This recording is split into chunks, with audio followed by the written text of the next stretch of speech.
no hay separación del poder, y yo me pregunto mucho porque este documento es el secretario de inteligencia que le hizo en Salta y que le entra a la presidenta. No olvidamos que la presidenta de la nación se encontró el 27 y el 28 de julio del año 2011 en la provincia de Salta, y particularmente para inaugurar la cárcel cerca de la ciudad judicial. Claro.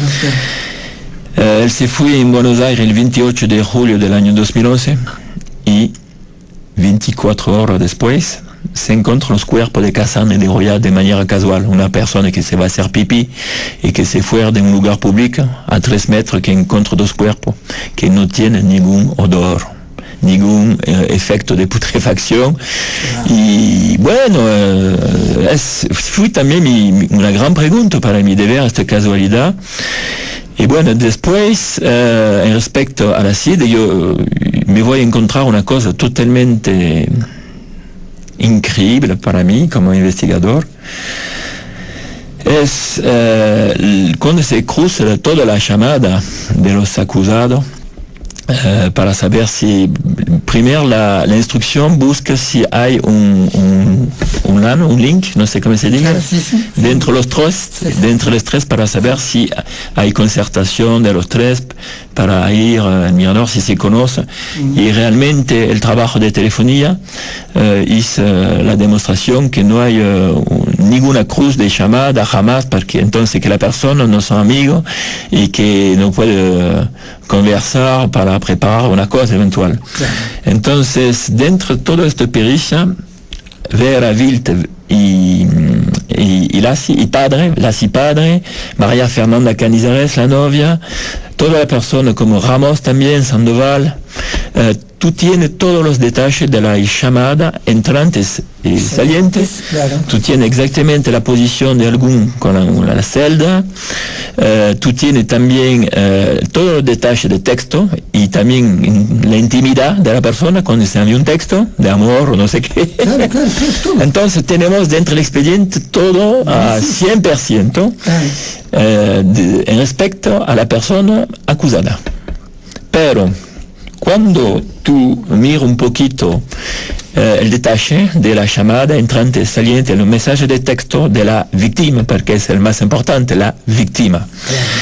Tú encuentras Uria Muniz tiene un prepago Movistar y no utiliza mucho su celular, pero el 15 de julio del año 2011 ella hizo del Hotel del Cero, donde él se encontró con Cassandre, una llamada en dirección de Francia. La llamada dura como 2 segundos porque parece que ella no tiene saldo. Claro.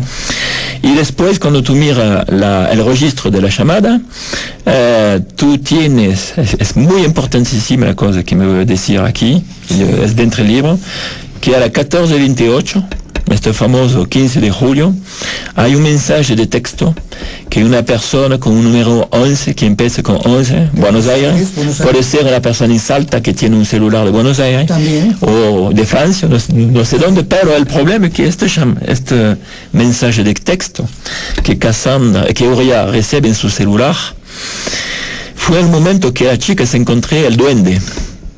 Porque sabemos que en poder de la señorita María Fernanda Canizares, la policía encontró el celular y cámara fotográfica de la víctima.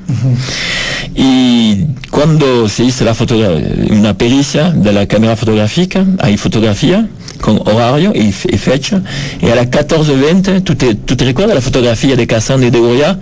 El duende cuando ella espera comer o espera una otra persona. Sí. Entonces, 8 minutos después,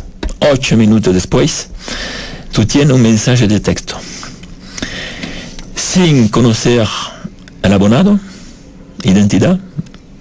Te conté anteriormente que todos los otros tú conoces al 100% el detalle, sí. Sin conocer la celda de la posición de Cassandre y de Degollado en este momento y del tipo o de la tipa que envía este mensaje. No sé si la envió de Salta, de Buenos Aires, no sabemos. Y la cosa más importantísima, el detalle que se encuentra dentro de este mensaje de texto.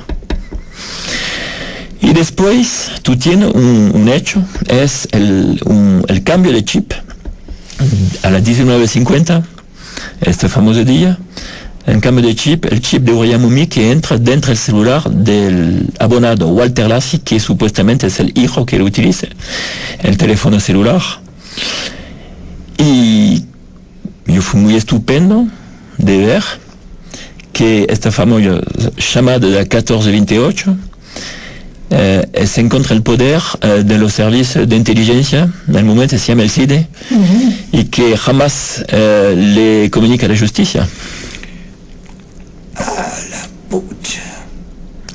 Entonces, al momento del juicio, porque esta cosa me hizo temblar.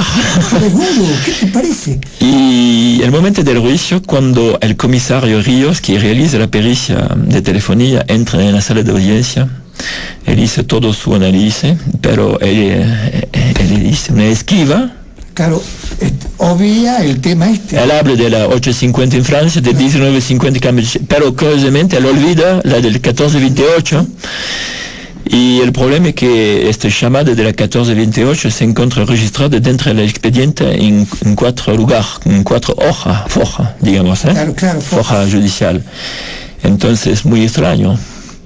En el momento hay una pausa dentro de la sala de audiencia y yo me encontré el patio donde la persona pueda conversar y yo puedo ver la presencia del fiscal Elias. Sí.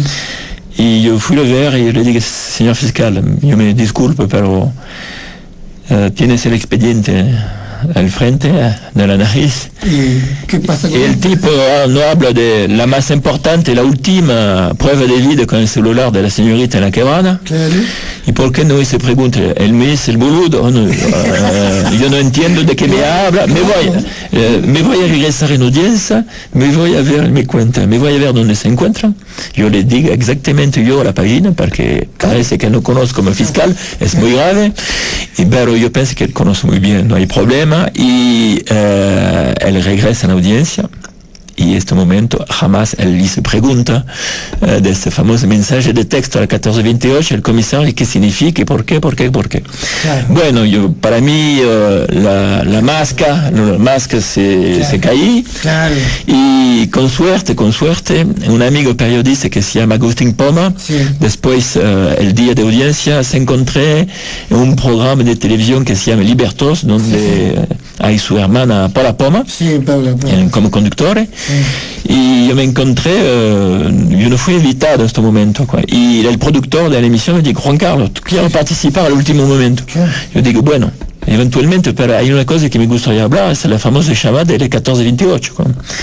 Y yo le pregunté, ¿yo puedo hacer una imprenta? Porque yo tengo un chip, la hoja del expediente, entonces si tú me haces la pregunta, yo puedo te hacer mirar. Claro. Yo tengo papeles, son pruebas materiales, no es un rumor, entonces yo puedo hablar con cosas que yo conozco, con fundamento. Entonces empezamos al aire, y en este momento... ¡Qué bárbaro! No, es toda una historia que te va a ver. ¡Qué bárbaro! Empieza el aire y yo hice mirar a la cámara la famosa llamada que se desconoce totalmente, pero que existe realmente dentro del expediente. Y la cámara hizo un zoom, y el zoom hizo revelar exactamente el número de celular del famoso abonado con el teléfono 11. Claro. Y en este momento hay un periodista que se llama Jorge Vilazón, que tiene un programa que se llama La Cigarra. Persona que yo no conozco, pero jamás yo la encontré. Y que anota con un lápiz y un papel el número de teléfono. Y de manera casual, él no hizo la llamada. Él entra el número de teléfono en su celular para hacer una comunicación WhatsApp. Y el tipo le responde, él acepta la invitación, y cuando él acepta la invitación, Jorge Vilazón aparece la cara de un tipo, y el nombre del tipo no es su nombre, hay secretario general del medio ambiente de la nación, o secretario general de la nación del medio ambiente. Entonces la chica tiene un contacto en el medio ambiente. Claro. Y fue muy estupendo de ver que hablamos del año 2014, al momento del juicio. Entonces, si es el mismo abonado en el año 2011, yo pienso que se necesita investigar. Nada más que esta cosa es un nuevo elemento a investigar que puede te permitir de reabrir la investigación. De elementos de este nivel dentro de mi libro son una maleta. Hay bastante otro, ¿me entiendes? Claro, que hay muchos vacíos en una investigación que podría haber sido mucho más clara si se hacía correctamente. ¿Te imaginas un periodista en 30 segundos encuentra una cosa que el SIDA no quiere dar? Bueno, él no conoce el contenido del mensaje, pero bueno, pues sospechamos más o menos que es posiblemente el medio ambiente de la nación que responde a este famoso número de teléfono. A verificar. Qué bárbaro.